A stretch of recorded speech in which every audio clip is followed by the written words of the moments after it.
Pessoal, quando nós percebemos que trazemos alguns pontos mortos dentro de nós, de experiências pregressas, e que essas vivências, elas de alguma forma levam a alguma interceptação vibratória para nós, isso vai dizer de um bom ocupar o tempo para que seja possível nós irmos desfazendo esses nós energéticos, esses nós mortos, e que possam estar nos levando a adoecimento e a alteração energética. Conforme vai ser dito na revista Reformador desse mês, Meritório ou Moratória, uma senhora, ela estava aí à frente de uma creche chamada Mensageiros do Bem, e ela foi dar o seu testemunho referente ao processo que ela viveu para chegar até aquele instante. E ela comentara que ela tinha uma condição problemática de saúde que acontecia uma após a outra. E ao resolver uma questão aparecia outra e ficava aquela gangorra, cada hora para um lado, de adoecimento e enfermidade. Então, ela comentou que o problema dela houvera se iniciado no rim. Nós temos 2 rins, a pessoa vive com um rim, inclusive um rapaz. Ele é professor e a mãe dele está adoecida e ia precisar receber um rim transplantado. E ele estava procurando o hospital responsável para fazer a questão da compatibilidade, porque ele iria doar o rim dele para a mãe e ficar com um. Porque nós podemos ficar com um rim, ele dá conta do recado, e naturalmente que ele precisa estar funcionando adequadamente, e esse órgão importante, ele vai apresentar algumas anomalias que podem inclusive vir a falir o seu funcionamento, e aí precisa ser olhado, porque se os 2 rins falham do indivíduo, ou se ele só tem um e esse um falha, isso tem uma impactação importante aí, porque ele vai passar a viver numa hemodiálise que tem aí as suas consequências, efeitos colaterais, reverberações, e isso acaba que leva a outros comprometimentos correlatos. E essa senhora, ela houvera começado com essa alteração aí, e logo que ela houvera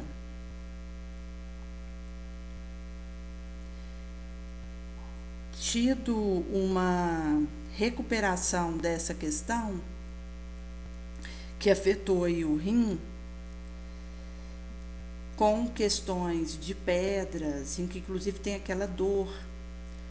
Certa feita nós estávamos em Nova Almeida e um primo, ele tinha a questão da cólica de rim, e acontecia dele às vezes ter ali as crises devido à pedra no rim, E eu estava vindo da praia, entrei ali na casa onde nós ficávamos quando íamos lá, ali no Nova Almeida, no Espírito Santo, e ele rolava no chão violentamente, numa velocidade e numa experimentação de uma dor que é violenta, que é uma das piores dores, a dor da cólica no rim. E realmente a pessoa, ela acaba que tem um surto, ela sai do próprio movimento normal e entra numa contorção em que ela fica rolando em uma velocidade que ela não conseguiria se ela não estivesse sentindo aquela dor. E essa senhora apresentava aí uma fábrica de pedras nesse órgão, tinha os tormentos subsequentes, e ela houvera feito um tratamento homeopático para essa abordagem. Ficou uns tempos sob controle, mas no subsequente ela começou a desmaiar.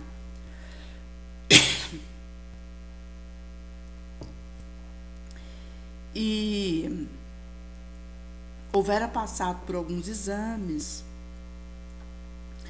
alguns atendimentos ali para ver o que ocorria, e não houvera sido encontrado nada de errado no seu encéfalo, propriamente dito, no seu cérebro.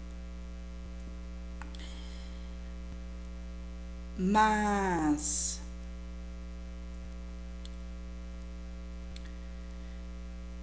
acabou que ela, na sequência, teve a instauração de uma lesão no seu olho, e essa alteração no seu olho poderia levar a perder a visão. E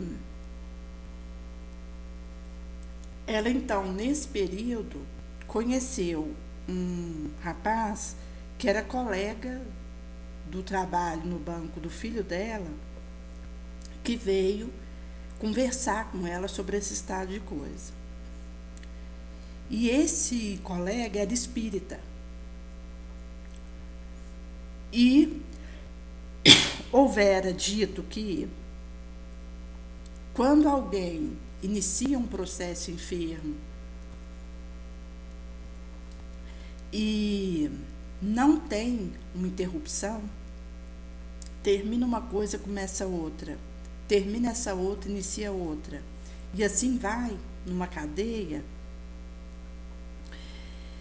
e para as quais não há uma explicação racional, lógica daquela situação, vai ser um indício de que ela está sendo atacada por uma doença, uma enfermidade idiopática. E na época ela tinha a ideia que o centro espírita era coisa do demônio, que ela ia ser contaminada por esse estado de coisa. Então ela recuou. E houver inclusive feito a questionação do que seria essa questão da idiopatia enquanto uma enfermidade.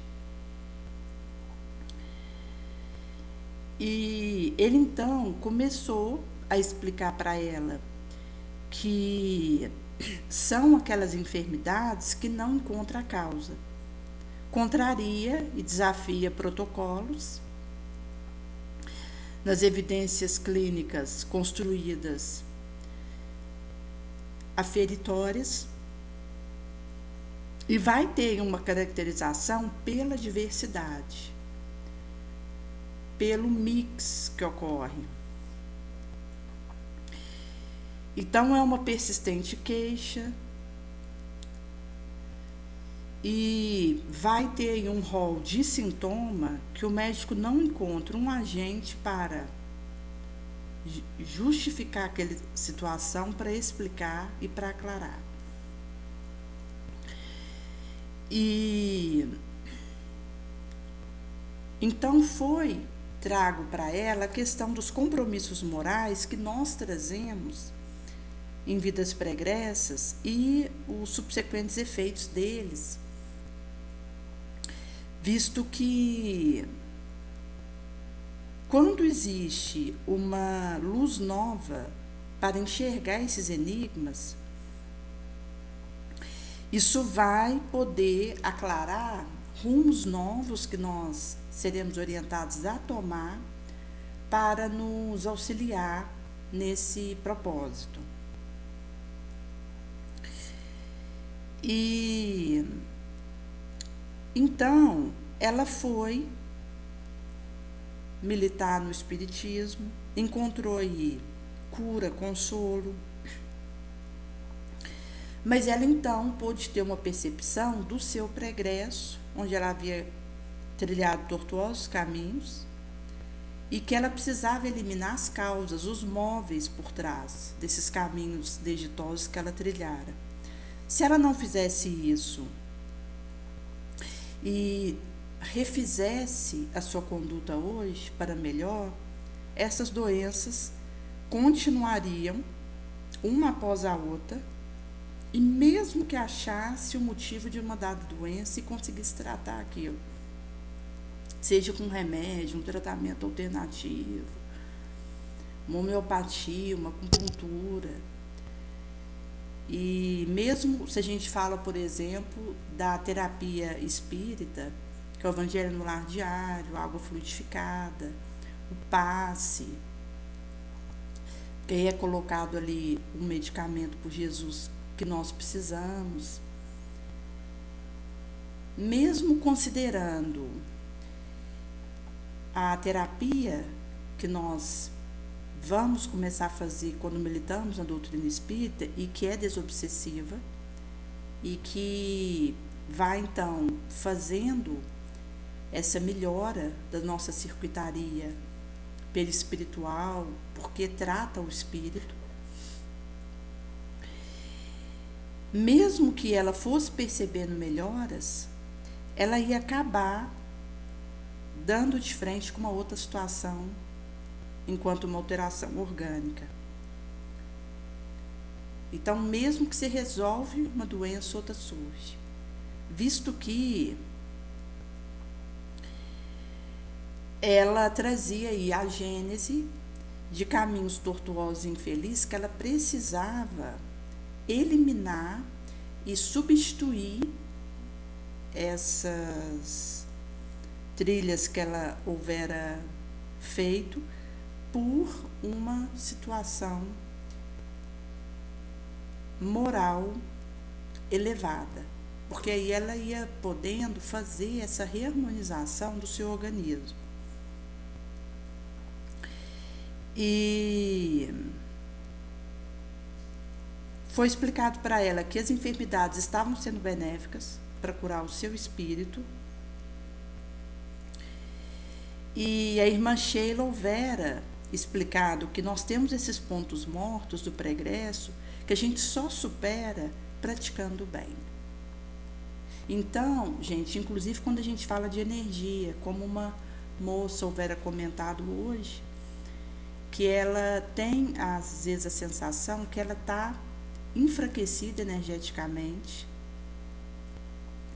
no esgotamento, que ela quer deitar na cama e ficar, porque ela não encontra força para levantar e ir para o trabalho, arrumar a casa, fazer uma caminhada que ela precisa, e vai aí ter a ver, inclusive, com um esgotamento que o indivíduo experimenta, mas que se eu fizer um exame, não vai ter uma acusação específica da causa, mas que passa por um estado que o espírito vive, por experiências que ele trouxe. Inclusive, essa moça houvera comentado que ela já está com relato de síndrome de burnout, de borderline, né, que tem a de burnout, que é referente a uma estafa que o indivíduo experimenta por pressão que ele não suporta nos ambientes do seu ganha-pão. E tem a de borderline, que é também uma psicose, mas que tem a ver aí com automutilação, com alterações rápidas de humor para afeto. Ao mesmo tempo, isso já vai numa oscilação rápida extrema para agressão. Então é uma outra condição. Então ela falou que já estava apresentando o borderline, mas acaba, gente, que o indivíduo, quando ele chega no estado de esgotamento, conforme o que nós estejamos vivendo, a gente não aguenta a pressão que vem de fora, seja ela aonde for.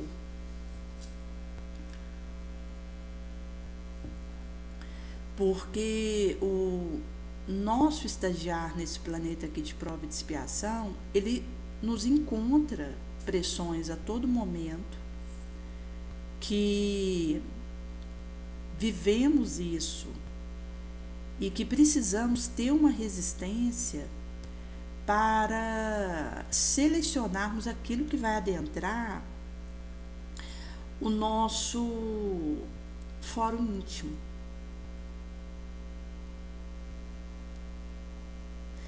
Como uma moça que ela milita no centro espírita e ela já tem aí alguns anos, ela já tem aí mais de 50 anos, e ela, mesmo tendo aí em torno dessa idade, que é mais ou menos por volta de 50 anos que ela tem, ela já tem uma caminhada na doutrina espírita, porque ela começou a fazer palestra na doutrina espírita com 16 anos. E ela tem anos aí de militamento no espiritismo, houvera casado, 3 filhos, 2 biológicos e uma adotada. E ela houvera tido a decisão de mudar de cidade. Então ela é de um outro estado, ela morava numa dada cidade, num estado diferente do seu de origem, e houvera tido a decisão de ir para uma outra cidade. Nessa cidade só tem um centro espírita, que ela ia continuar participando ali mesmo. E é curioso, porque quando nós temos assim experiências de despedidas, acaba que em meio às dificuldades que nós vivemos nos nossos relacionamentos, a despedida, ela acaba que traz um pedido de desculpa, um agradecimento, lembranças boas que foram vividos juntos ali. Então, a moça que estava ali vivendo aquela experiência com essa outra que ia mudar, houvera comentado que ali, o grupo que estava ali, quando ela comentou que ia mudar para essa outra cidade, lembrou algumas coisas boas que eles tinham vivido junto, agradeceu ela, porque é uma pessoa que tem muitos conhecimentos, muito estudo do arcabouço doutrinário, do espiritismo. Ela inclusive fez psicologia. E nesse clima de boas lembranças, de agradecimento, inclusive ela disse, eu poderia ter pedido desculpa, porque às vezes a gente na convivência fala alguma coisa, faz alguma coisa, ou pensa alguma coisa que pode afetar negativamente o outro, e normalmente nesses momentos que acontece alguma despedida, a gente acaba fazendo o pedido de desculpa. Mas diariamente nós somos chamados a ter essa preocupação se eu com alguma palavra ofendi alguém, para consertar, se eu tive uma atitude equivocada que eu preciso esclarecer com esse pedido de desculpa. E inclusive se eu emitir algum pensamento que eu percebi que pode ter desconcertado alguém, seja um olhar de reprovação, de uma má indiferença, de intolerância, acusação, reprovação, e podemos, a partir disso, consertar aquilo e refazer o relacionamento que temos vivido com o outro. Então, na verdade, todo momento é momento da gente fazer esse rastreamento e essa autoanálise honesta. O Divaldo, ele falava que tinha coisa que ele preferia não ver. Nós também precisamos ter esse cuidado de não querer ver tudo o que acontece, porque isso nos desequilibraria.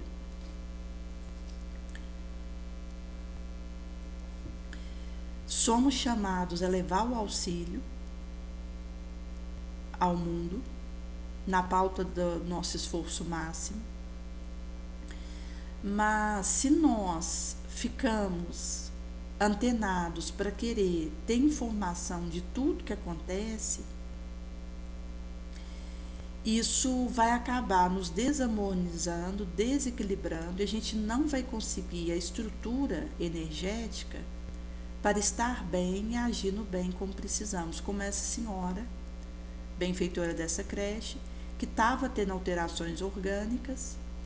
E se nós considerarmos, por exemplo, essa moça que experimenta esses esgotamentos energéticos, que já está inclusive com borderline, mesmo que ela não tivesse com essa alteração, que é uma psicose, então é algo mais gravoso porque vem de existência pregressa, mesmo assim, ela já está no esgotamento que vai pedir essa desconexão de informações deletérias, nefandas, para conseguir nutrir uma harmonização e seguir.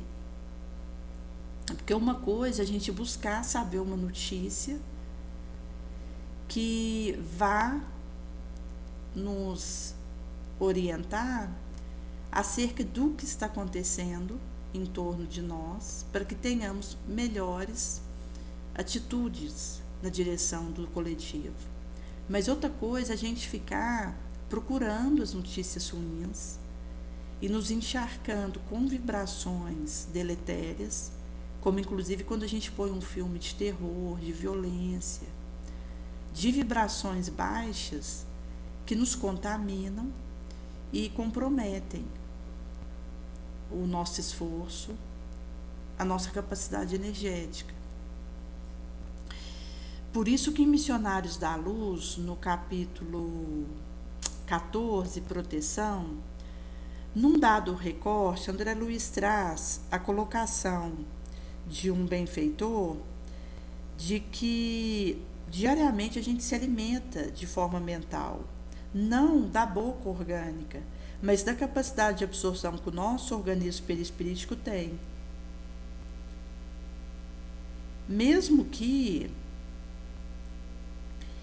nós não sintamos a extensão e o alcance desses fenômenos, mas eles acontecem. Então, seja na via pública, no lar, na diversão, no trabalho do ganha-pão, no trabalho voluntário, beneficente, no militamento, no centro espírita ou no outro centro religioso que a pessoa se identifique e gosta de participar. Cada qual vai receber o mental alimento que vai ser trago a ela por aqueles com os quais ela convive. E esse alimento vai estar temperado, mesclado com o magnetismo de cada qual. Então, cada um que traz o seu alimento mental até mim, traz esse mesmo alimento temperado com o seu magnetismo, que é uma digital, porque cada qual tem o seu. E como nós consideramos que a maior porcentagem dos encarnados ainda não temos o domínio adequado, consolidado da nossa própria emoção, do nosso sentimento, do nosso estado íntimo, seja de desgosto ou de felicidade, de sofrimento ou de prazer, nós acabamos que dependemos dessa alimentação que é trago pelos outros.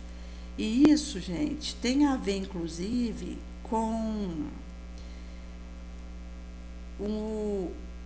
situação que cria quando percebemos que o motivo de êxito no orbe, ele muda toda hora. Então, vai ser fácil eu me perder tanto por excesso de aplauso, como eu posso me perder facilmente por falta de aplauso. Porque nós só vamos conseguir prescindir e desconectar do alimento mental que o outro traz se eu tiver um autodomínio consolidado. E por isso que eu deixo de depender ou de ser tão afetada, seja pela crítica do outro, seja pelo seu não aplauso, pelo seu silêncio, pela sua indiferença, seja pelo seu aplauso. Mesmo porque quando alguém me aplaude ou me elogia, se eu estivesse fazendo aquilo contrário, ele me elogiaria, me aplaudiria do mesmo jeito. Então a gente não pode se prender a elogio, porque isso é transitório. E esse motivo de êxito altera a todo momento, num piscar de olho.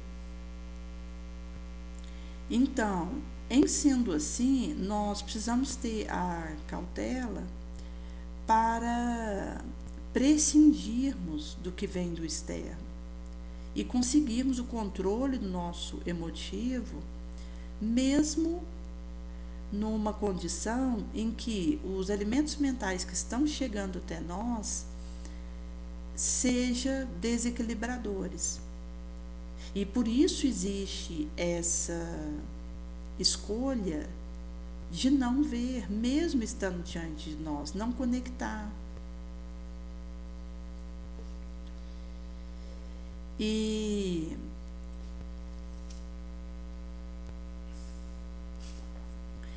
a própria questão da sensibilidade exacerbada, da afetação com aquilo que ocorre em torno de nós, porque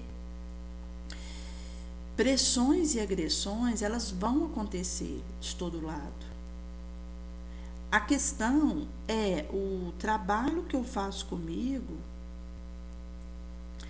para que, na absorção de uma matéria mental, psíquica, que acontece a todo momento, ao ambientar isso no meu imo, no mais íntimo círculo da minha própria estrutura fisiológica, eu consiga também selecionar aquilo que não vai adentrar meu cosmo íntimo.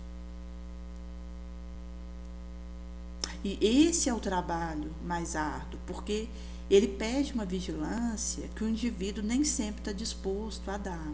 Então aí fica mais fácil ocupar a atitude do outro, a fala de alguém, o pensamento de um terceiro, porque são válvulas de escape que eu tento fazer acontecer para aliviar a vigilância e o esforço que eu tenho que verter,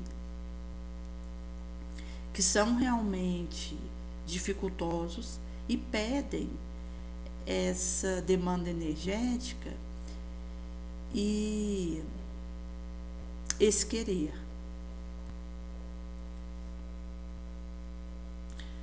Por isso que quando acontece, por exemplo, um atrito verbal, que é tão prejudicial para tantos quantos se envolvem nisso, porque ao vir algum tipo de provocação, alguma fala que me incomode, esse é o momento de eu silenciar e desconectar daquilo. Porque se eu dou aso para discussão, para vociferação e para o conflito, vai acontecer que, na envergação desse carnal fluido, um fígado é perturbado, um coração desatrela, um estômago pifa. Então, às vezes, o indivíduo está recebendo uma angustiosa notícia, existe mesmo um desequilíbrio do seu batimento, da sua lucidez. Ele começa a tremer, a escurecer a vista, a ter uma pré-sensação de desmaio, de enfraquecimento súbito.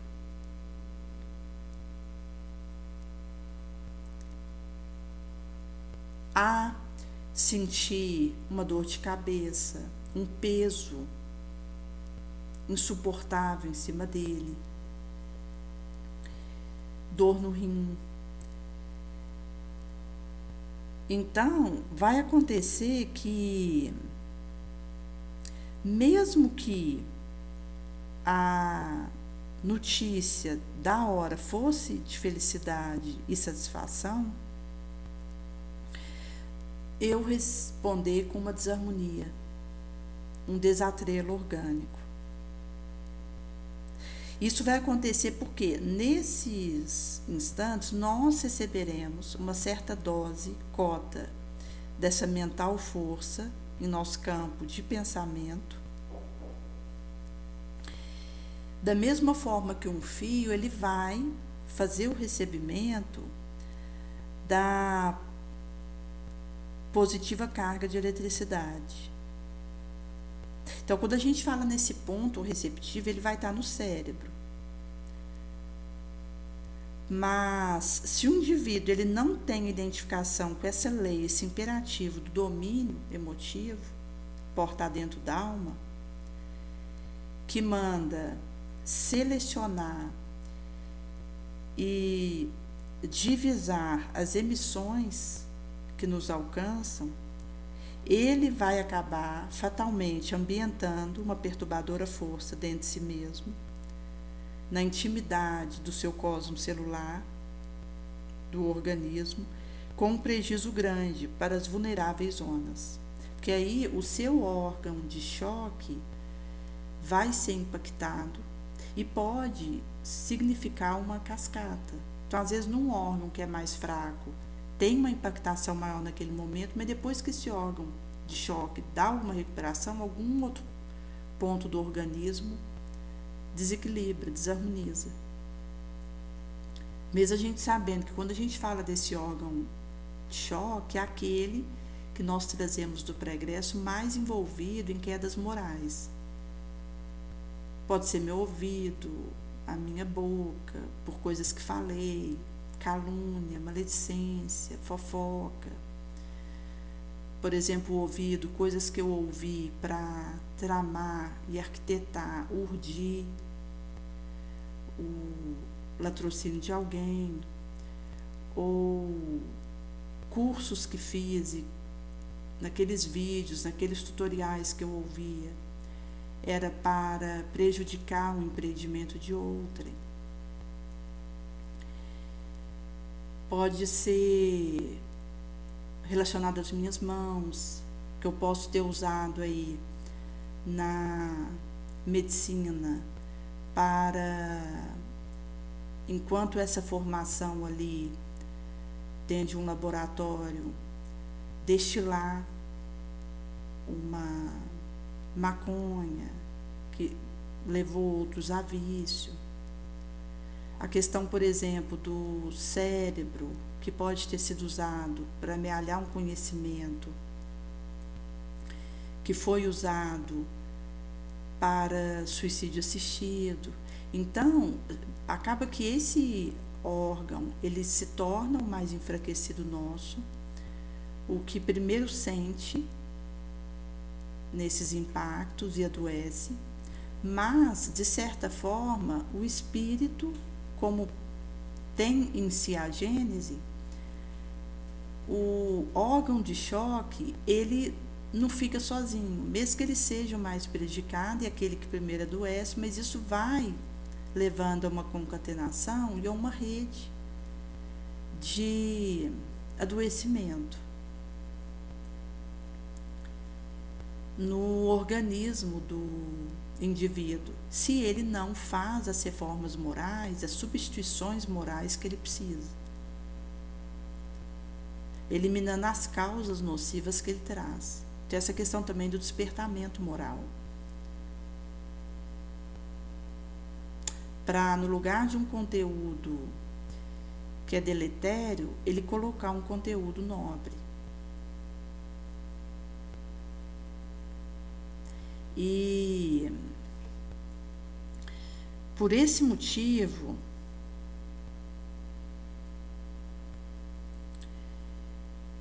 nós temos aí essa vivência que, inclusive, diz da ambientação de um vivo molde na edificação fetal no imo uterino, onde a gente sabe que essa troca de figurinha é intensa entre a mãe e esse feto. E que por isso que os estados anômalos que a mãe experimenta, ela alimenta esse feto com essa anomalia, porque ele recebe esse alimento mental. Inclusive não só dela, mas de quem está próximo, interage com ela. Então é um campo palpitante ainda desconhecido para nós, e é tão intenso essa questão da interação entre o feto e a mãe que o Chico comentava que no porvir os fetos vão ter o seu desenvolvimento em laboratório. Tem a união do gameta masculino com o feminino, forma um zigoto, o espírito tomando aquela massa e tendo ali a formação do corpo, mesmo que às vezes o espírito possa não tomar aquela massa, e então esse organismo, ele sair daquela estufa natimorto, e aí é uma experiência que os pais que precisavam passar, mas tendo o bem-sucedimento do desenvolvimento dos 9 meses, em que o bebê sai daquela estufa representando o seu nascimento, o casal pega e leva para casa. E que isso vai ser um salto para nós, porque com esse bebê fora do útero da mãe, ele vai ter uma gestação, no sentido do seu desenvolvimento de 9 meses, muito melhor. Porque ele não vai estar em contato com matérias mentais sombrias, alimentos psíquicos, larvosos, degenerados, que ele recebe ali no útero da mãe, não só dela, mas do seu entorno, que pulula esse tipo de vibração para todo lado. E por esse motivo a gente tem que realmente ir fazendo esse curso, que é longo, demorado, mas imprescindível, de autodomínio, de autocomando. Porque a gente vai conseguir saber selecionar as forças e as energias que nos procuram. E que vão continuar nos procurando, eu queira ou não. A revelia de mim mesma mesmo. É eu que preciso, por esse auto-rédea, autodoma, selecionar essas energias e essas forças. E com isso eu vou ambientar na minha íntima zona da minha alma somente aquelas que têm um teor construtivo ou reconfortante. Por isso que é portar dentro da alma. Então, por exemplo, esse feto que está ali naquela estufa e recebe estímulos nobres, diferentemente se ele tivesse ali no útero materno, o que vai acontecer com ele? E aqui a gente está considerando, quando ele está no útero materno, ele está em contato com tudo que acontece em torno dessa mãe, que pode ter cargas deletérias, alimentos psíquicos nocivos.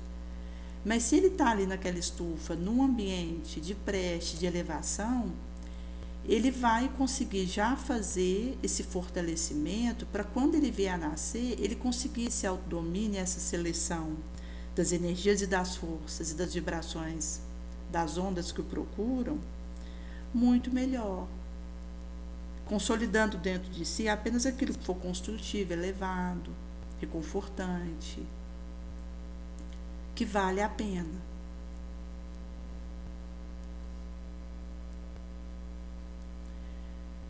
Por isso que é algo sério, e conforme essa senhora vai trazer aí do seu exemplo, ela recebeu aí uma proposta de uma moratória do espírito, o benfeitor que atendia no centro espírita.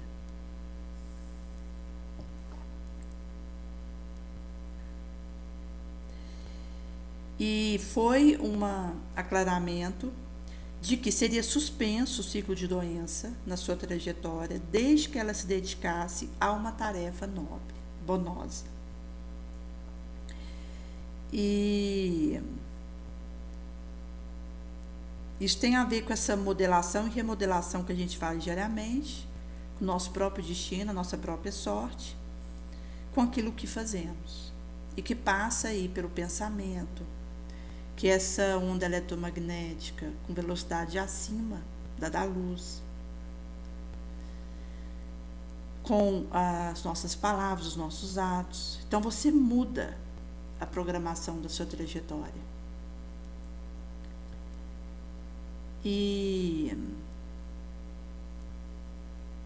só que Deus vai nos oferecer uma moeda de duas faces. De um lado vai ter o amor e de outro a dor.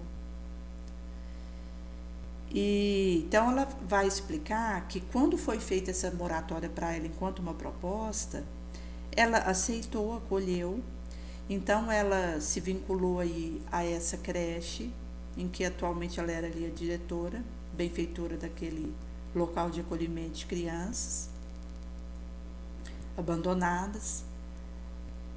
E houver explicado que num primeiro instante ela foi avaliada pelos espíritos nas suas intenções, porque eles precisavam acompanhar ela por um tempo para ver se não era fogo de palha o que estava acontecendo com ela. Porque se ela comece, depois que ela melhora a sua condição física, ela larga, era uma coisa momentânea que na verdade ela não internalizou o desejo do bem pelo bem.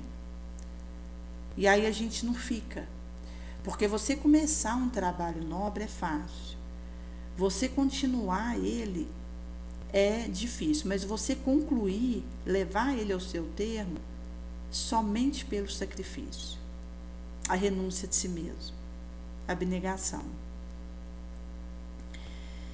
E então ela foi aí acompanhada por um tempo para ver se depois das perspectivas do seu restabelecimento orgânico teria uma comportação de persistir no que estava realizando ali naquela creche. Ela disse que houve um tempo que inclusive ela houvera pensado em curtir a vida aí nessa ideia mundana, que na verdade é perda de tempo, depois que ela houvera tido a recomposição orgânica, mas pelo medo de retornar ao estado anterior que ela estava, ela continuou naquele trabalho na creche. Porque o trabalho na caridade, mesmo que eu comece a fazer ele com algum interesse, igual essa senhora que num primeiro momento foi para melhorar o seu estado físico, que ela aceitou, depois foi por medo de voltar ao adoecimento físico que ela estava, que ela continuou o trabalho e acabou tendo que aprender a gostar do que ela fazia, porque nem sempre a gente pode fazer o que gosta. Então ela acabou se encantando, sendo uma razão de felicidade para ela o trabalho de recuperação daquelas crianças. Mas o trabalho na caridade ele é tão poderoso, tão tremendo, tão potente, que o indivíduo, quando ele se envolve nessas vibrações, mesmo que ele tenha interesses outros, que não seja a caridade pela caridade, ele modifica com o tempo. Então agora ela explicou que no primeiro momento ela aceitou para ver se a situação de adoecimento dela, uma coisa após a outra, cessava. Depois que ela viu que cessou, ela continuou o trabalho e não parou, por receio, medo de voltar aos adoecimentos que ela tinha uma coisa após a outra.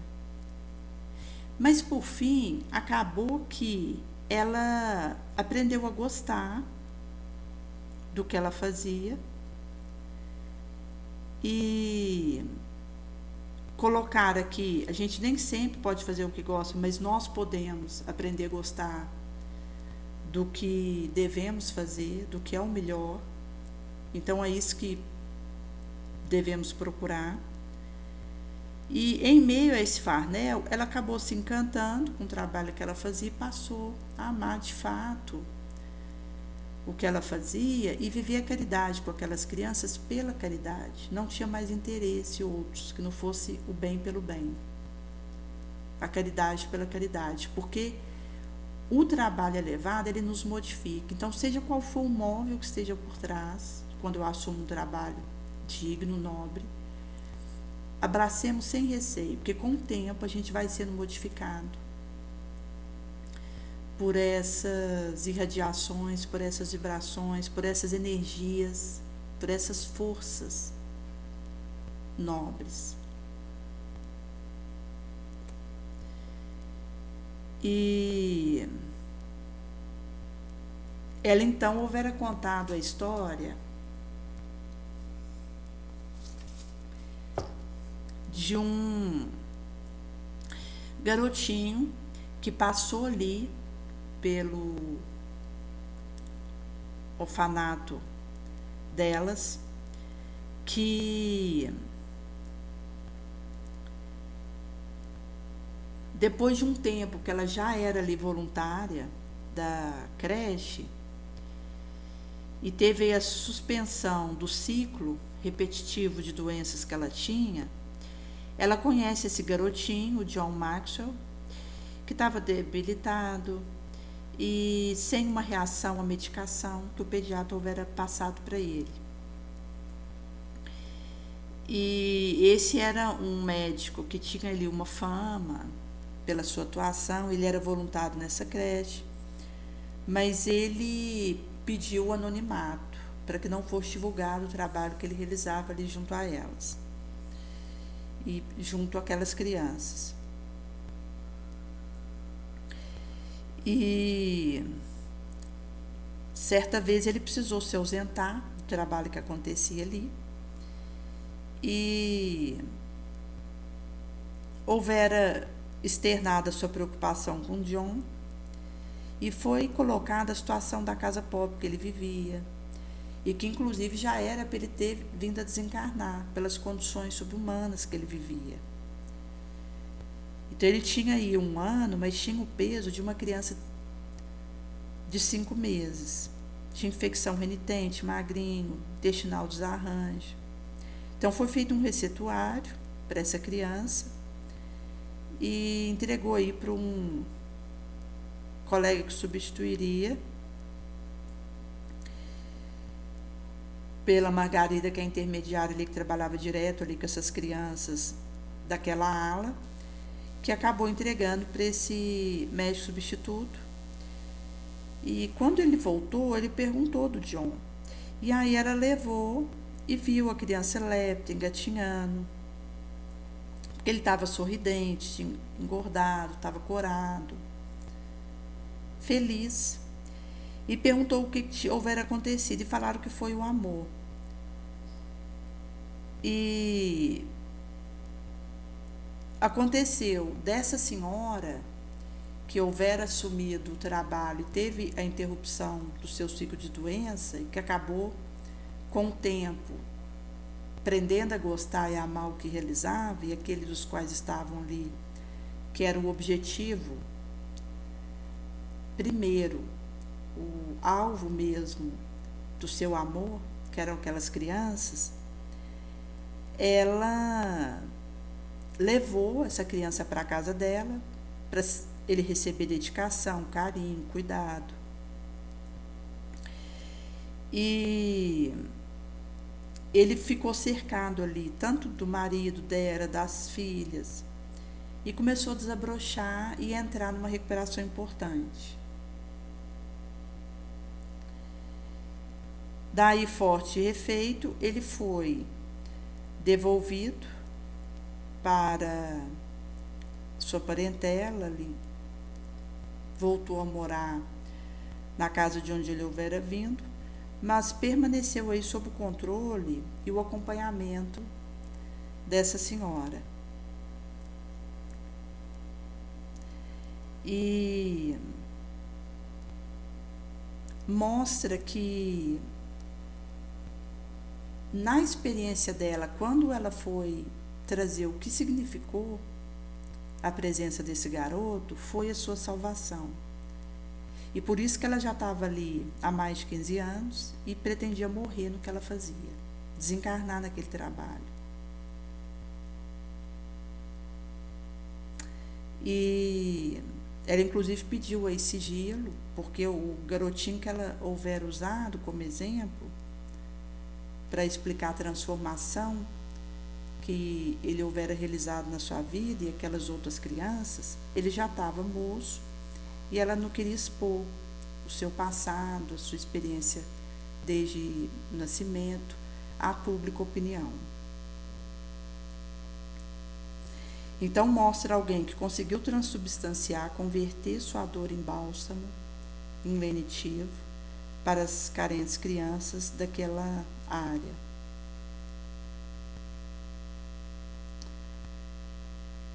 Por isso que, como nós ainda estamos envoltos numa psicosfera egoísta,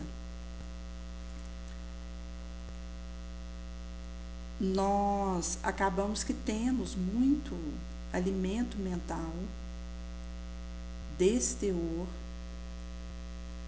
dentro, fora de nós, mas já estão encarnando espíritos de grau alto, moralmente, para nos mostrar o mapa de tesouro bonoso que vai desembocar no regaço da divina tranquilidade. Então, para evitar a doença, superar nossa dor, vencer pesar, sabor, desencanto, amargura, temos que aprender a usar esse milagroso elixir, que vai dar vida aos nós mortos, aos pontos mortos, que teimamos em trazer e ficar gravitando em torno deles o nosso passado. Então, essa questão de buscar a saúde moral e preservar ela. Da mesma forma que existe a procura de um médico, de um atendimento num postinho, para tratar uma alteração física. E para buscar saber o que ocorre. Nesse caso, o infalível GPS acionado por Jesus é paciência, serenidade, serviço no bem. E é o Mestre ressurreto, o médico grande da nossa moral, que nos liberta do tiranizante jugo da morte, em sua aptidão excelsa, da envergadura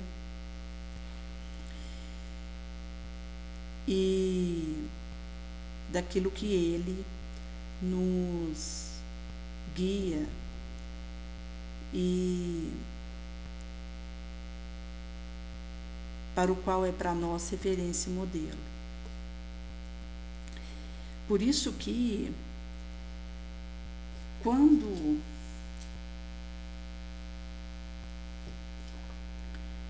nós procuramos intensificar a nossa luz, que é um movimento que precisa ser constante, eu preciso cuidar para não afrouxar minha vigilância. Mas, ao mesmo tempo, quando eu intensifico a vigilância, cuidemos para não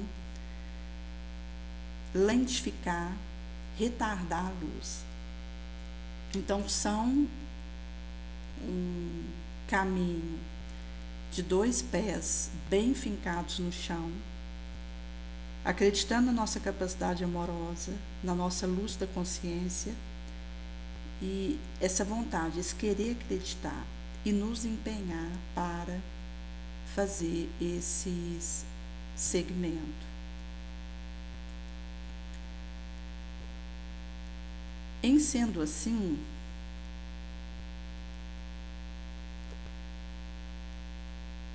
nós então poderemos, conforme vai ser dito no Evangelho segundo o Espiritismo,